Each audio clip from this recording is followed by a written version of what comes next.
What's the difference between a cinematographer and videographer? There a difference? There a difference? There is a difference. Professionally, a cinematographer. Oh, let me start with the videographer.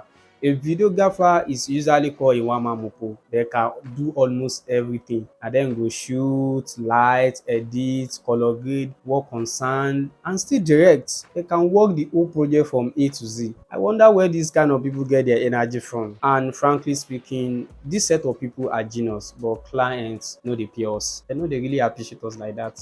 On the other hand, cinematographers are not really like that because they are niche down. Cinematographer cannot do without working with a team. They work in hand with the director, the camera operator, the gaffer, the light guy. They focus just on the shot, the plot and all that. They are the one that will tell you the camera angles, the composition, the framing, the movement, name them. I hope you learned something new today. You're welcome.